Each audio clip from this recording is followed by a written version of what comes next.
everybody, it's Carol from O'Brien Custom Turning. Today I'm going to set up a few remaining special projects. If you want to tag along and watch, I realize that I'm cutting off the top of my head, but that's not the point. The point is right here is where I'm going to be working. So it was either you see my head or you see where I'm working. So the first one I'm going to set up is the Dragon fountain pen that I told you last time got broken on the lathe when we were cutting the hole out of the middle. So my new blank came in and I pulled my instructions out of my green book because I had already put them in there. So here's my blank, and my instructions tell me I need to have certain size tubes. And when I did this last time, I didn't think about saving my tubes, and I either threw them in the trash or threw them back in my drawer. So I'm actually going to have to cut down new tubes. So I have to have a 12.5 millimeter tube and a 10.5, which is what these are. And see, I can tell which is which, obviously, because the bigger one will fit inside. For the 12 millimeter tube, I need that to be 1.67 inches long.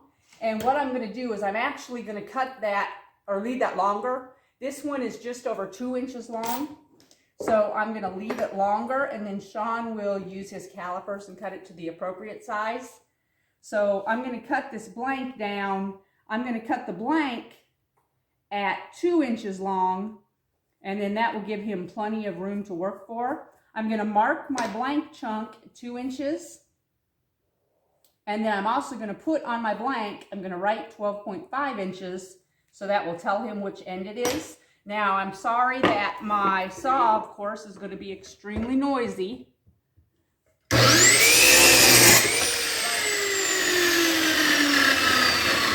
just part of working in the workshop. So when he goes and drills this one, the ends will stick out. So that'll be a cue to him that he has to do something with that. So I wrote on the end that it's 12.5, and I put a little line on the blank on both ends, on this end, and then it's on this end as well. And that'll help him line it up so that he knows that the dark purple goes on the outsides when he does this one. And then my other end of this blank has to be 2.09 inches.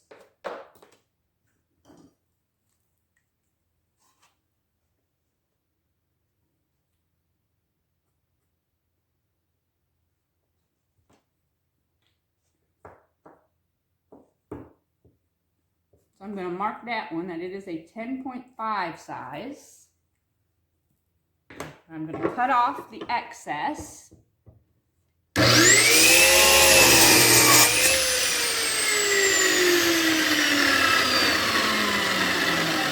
this little bitty chunk is the leftover chunk. It's not big enough to do anything with, so I just dropped that down in my trash. If it was big enough to make something else from, I would reach out to our customer and ask if they wanted to make a secondary item with that. So now this is my 10.5 inch tube. I'm going to cut that down some because I don't want to waste all of that tube. I'm just going to leave it a little bit longer. Sean is much more skilled at cutting these tubes down with my little tool cutter. He can get them right exact to the length that they need to be. I usually fumble around with them and tell them that I need an extra hand. But I'm getting better at it. I've done more and more, of course, over the past years. So I'm getting better at it, but I generally do. I wish that I had 3 hands when we have to do this. So I put it in and tighten it and spin. And tighten it a little more and spin it again. And tighten a little more and spin it again. Time was originally that I couldn't do this at all. I had every one of them taken down. There we go. And that is my chunk. Again, cut a little bit longer. So this one will go back over in my drawer of my extra tubes to use another time. And then what I do, I take both of these tubes. I have a tray set up. It's right here. I don't want to leave it here because I don't want to get sawdust all over it. But I'm going to start 2 rows, one a 10.5 row and one a 12.5 row. And those are going to be so that he can drill them. I'll set it here for now. But I line them up by sizes. And then I will take my directions, we'll go back into the green book. Okay, my next one is a scorpion. So that one I'm going to have to get out of the green book. Pull that one over here. Some of the kits have the directions right inside the little bag. The vendor that makes the scorpion is Wood Turnings, and they do not put them in the bags. They send an individual sheet of paper. The benefit with that, if you buy multiples of the same kit, they only send you one sheet of paper, so they're actually saving paper and such for recycling purposes because they only send you one sheet of paper for all of those kits. And they use this particular instructions, 5, 6, it goes with 7 different kits. So if I ordered multiple of all 7 kits, they're still only going to send me one sheet of instructions. So they definitely are saving money on different kits and such. Okay, so this one tells me my lower is a 11 and my top is a 10. So I have a 10 millimeter and an 11 millimeter tube in my bag. So my bags come like this with everything all together. And I just open them up. I take out the instructions if it's not already out. And then I pull out my 2 tubes. Sometimes they're in little baggies like this, which I always find funny because it's not like, you know, brass tubes are going to get damaged, but nonetheless. And then I seal the bag back up because I don't want to lose any of those pieces. And I put the bag back with the piece of paper, and it'll go over on the other side of the table in order based on the date. And then this bag with the tubes in it, I'm just going to throw away. Okay, so I am going to now look at my blank, decide which part of it looks the best for these 2 tubes. And I can't see what's inside, but I can look at the ends and tell a little bit. And to me, it looks like I've got more of this butterscotchy color on this end. So I'm going to go more on this end of the blank. I'm going to leave a little bit of room on both sides of my tubes to allow for my saw kerf, and then also just for a little bit of extra room as he has to cut things down, especially when I'm working with these types of blanks. This is an Acryluster blank that is actually trademarked by Wood Turnings. The Acryluster blanks are very, very brittle and they will shatter easily. So I want to give him extra blank to work with to just allow that extra space to make sure that the blank doesn't shatter on his lathe. So I'm going to cut that extra large and give him extra room. Okay, and again, I have a 10 and 11, and I can put them inside each other to tell. This one in my left hand is my 10. And I have marked this blank then. I don't know if you can see that in camera, but I have my 2 cut marks and then my cross hashtag to tell him where it goes together. And then I marked my size 10 and my size 11. So I'm going to have 2 cuts on this one.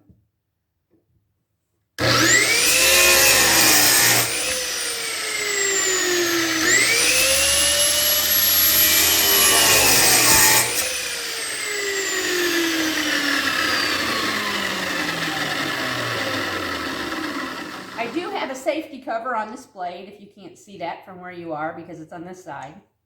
Now my 2 tubes within this kit, these are not scuffed tubes. The ones I used from the Dragon kit already had scuff marks around it that help my paint and such adhere to it. These are not. So this is a small piece of 80 grit sandpaper, and I'm just going to scuff these tubes up a little bit. Sometimes if we're doing a large amount of projects that the tubes all need scuffed, I'll do that on the second lathe. But today I'm only going to do a few, so I'm not going to bother doing that. I'll just do them real quick by hand. And then this kit is done. So they'll go on this tray back here, and they are 2 brand new sizes. So I'll start 2 new rows.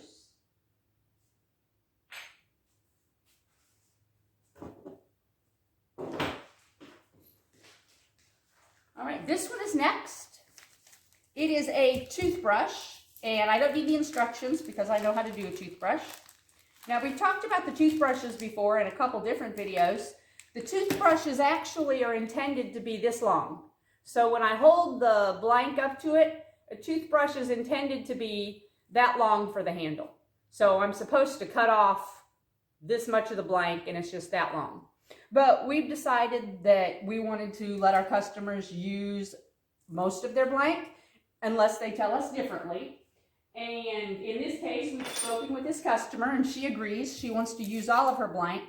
So instead, I have already pulled out of my drawer 2 small 7mm tubes. And when he drills the holes, he'll drill a small hole and he'll put the tube then in each end. And instead of having a tube all the way through, it'll just be on the end. So this one I don't have to do anything to. It's already ready to go. I just put it on my tray with the 7s.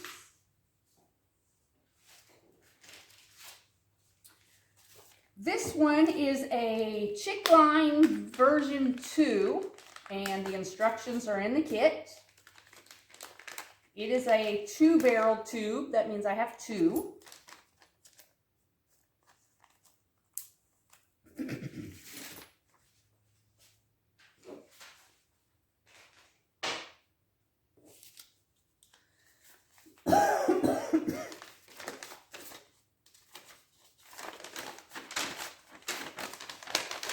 That will go in my box, or my green book.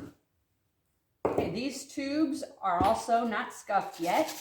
It really depends on the vendor that we get them from. Some vendors, all of their tubes come pre-scuffed. Other vendors, none of their tubes come pre-scuffed. It just really is dependent on the vendor itself.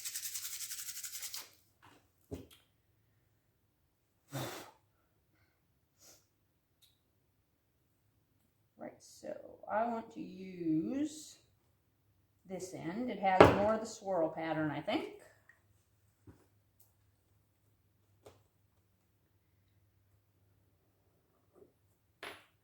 This time I'm only going to make 1 cut at a time and then put my second barrel up to it, because the type of blank and tubes it is, I just don't want to...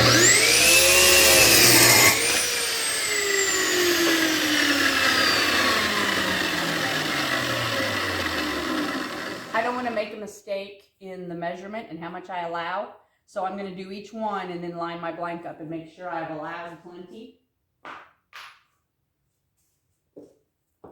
I know with this type blank, I'm not going to have enough left over to do anything with anyways.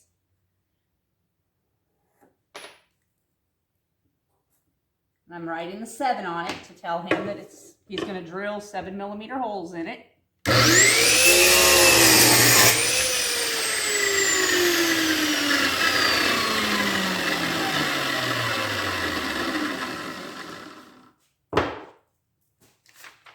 Okay, this one is with the Queen of Hearts blank. That was one of the limited editions. I have 1 left. They're going fast. Better grab one if you want one.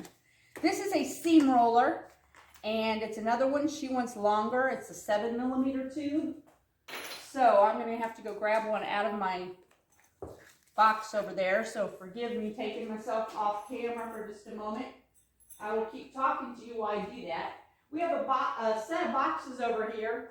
Each one of them is labeled with the size of the tubes on it, and we keep the tubes of all the different sizes in stock so that I can readily grab what I need if somebody wants longer tubes and such for their blanks.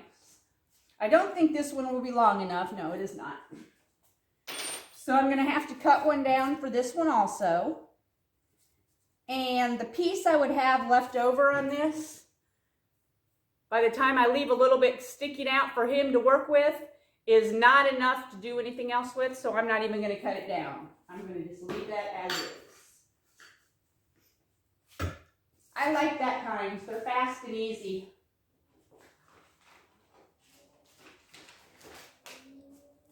Okay, this one is a steam pump. The blank is another one of those Acrylester blanks, so the ones that are very brittle. And I can see it even as I'm looking at the blank the edges are even chipped out just from shipping and rubbing against each other. So it's a very brittle blank. The benefit though of the Acrylester blanks, they shine up super, super pretty. Very, very beautiful blanks when they're done. Okay, the steam pump is just a single barrel pen. It just takes the one. And I want to give him plenty of room on both sides so that this doesn't crack on him on the lathe. And my directions tell me this is a 10mm tube. So I'm going to write 10 on the blank for him. I put it on my little chop saw. I always put the shortest end to be the part that I'm cutting away. I don't know if that's technically correct, but that's the way that works the best for me and feels the safest.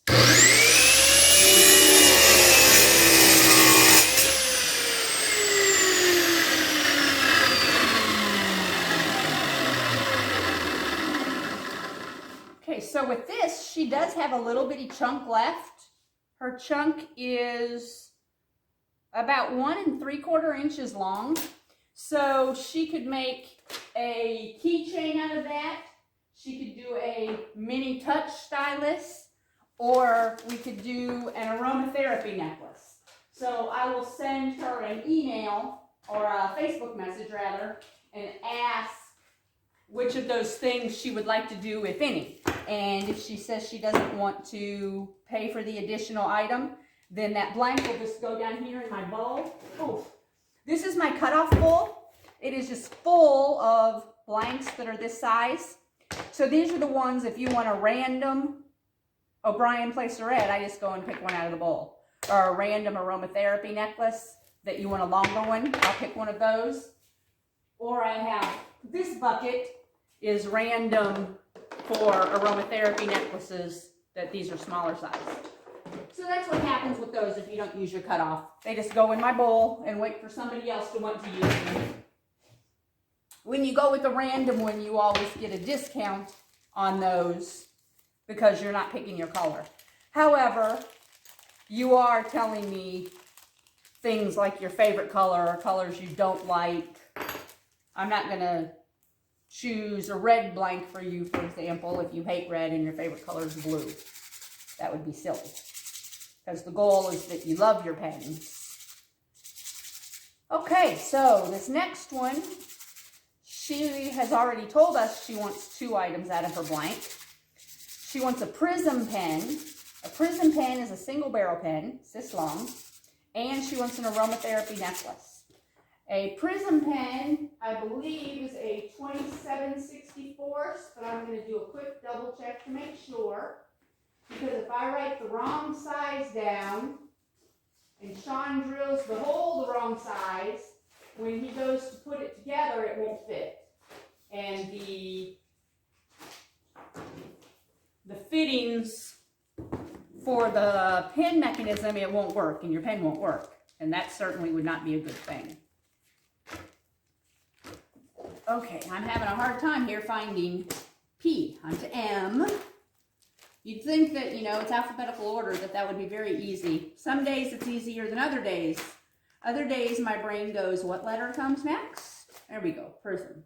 Yes, 27/64, I was correct. The round blanks are a little bit more difficult to cut down on my little baby chop saw. He got that for me a couple years ago. Originally, he was using a standalone handsaw. I'll have him show you that someday. He modified something or other that he got.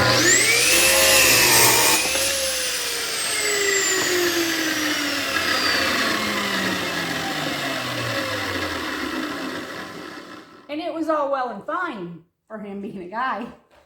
Because, you know, he's strong enough, he can handle that back and forth over and over and over. But I just couldn't do it. I'm doing 1, maybe 2 blanks, and I'm just done.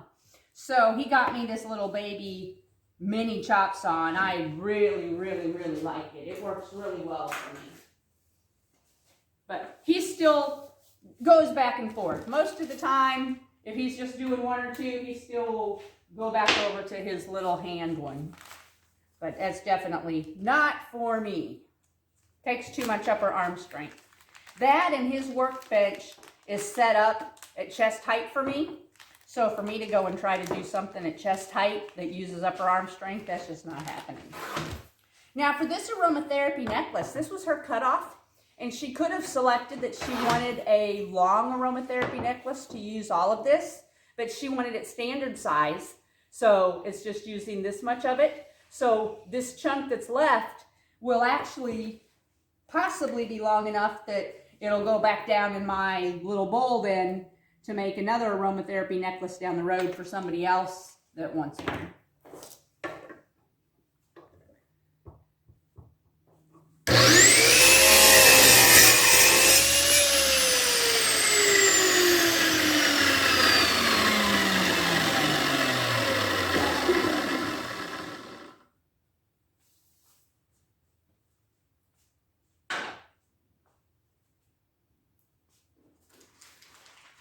We are almost done, just 2 more to go.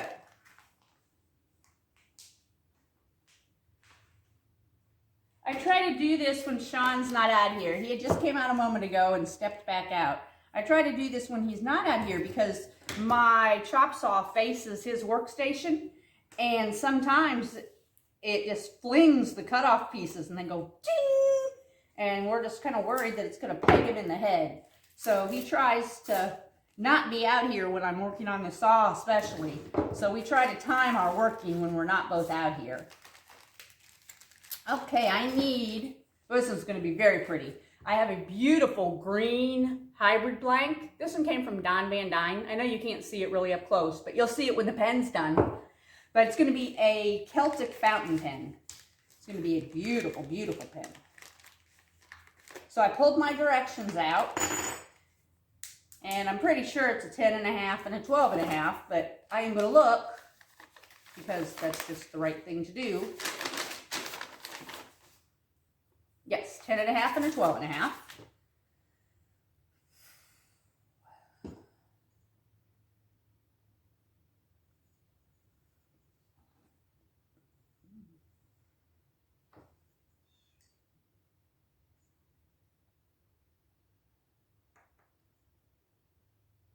So you're seeing me concentrate and think. I'm not sure how I want to. I think I'm going to cut right at that line. With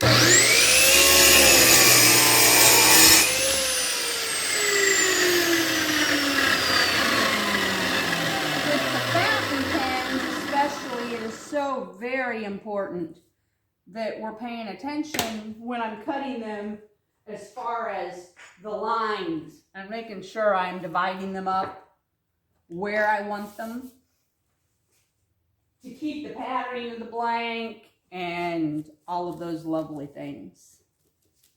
I'm making him a note on my sheet here to tell him that the dark green goes on the outside with this blank.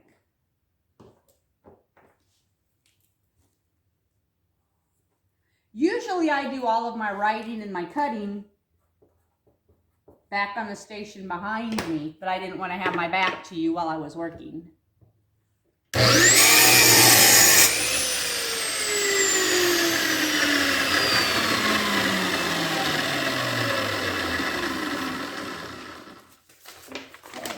And then a honeybee, that's another one I needed out of the book.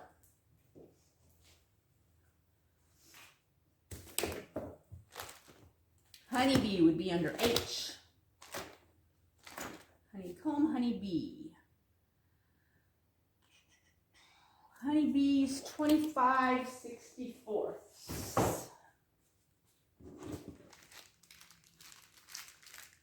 And the honeybee, I am actually not able to do this one for you right now. The honeybee is a single barrel pen. And this blank is a blank that's got a patterning of there's something on the outside and then a hybrid on the inside. So when I put this blank, this tube, I'm not going to be able to keep the whole patterning. So I'm going to have to reach out to our customer and see what she wants. As far as I can keep that top pattern, I can keep the middle, I can do just the bottom. It's going to be varied on what she wants. And she may actually decide, if she wants to keep this pattern, that she wants to go with a completely different project altogether.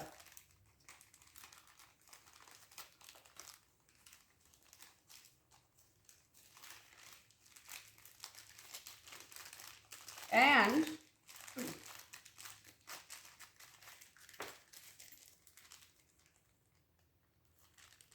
that was actually wrong. Here's my honeybee second piece.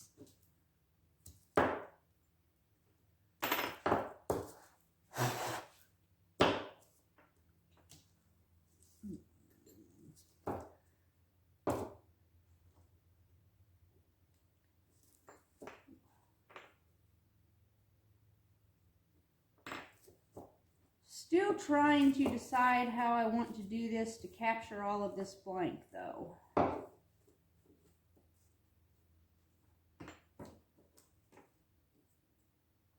think if I cut in the middle of this purple,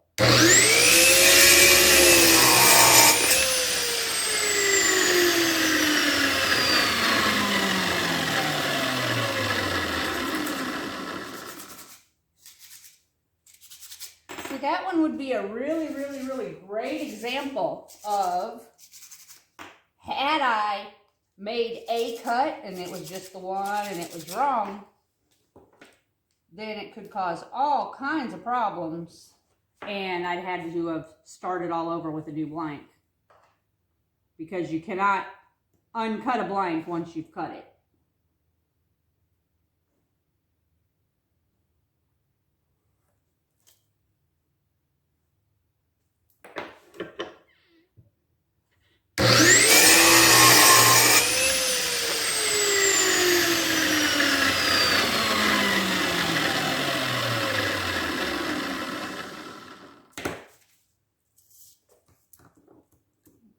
Red ends to mark your notes.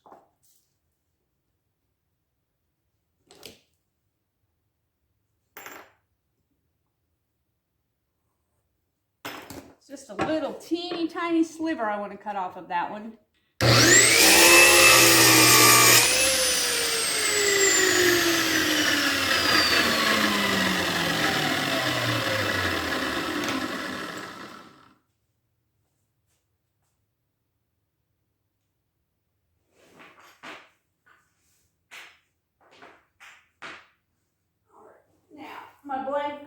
My prism blank's over here rolling. And I'm going to look at this honeybee one last time. 25/64ths. And then my prism 27/64ths. Make sure I mark those very clearly for him. Even though it's almost exactly the same.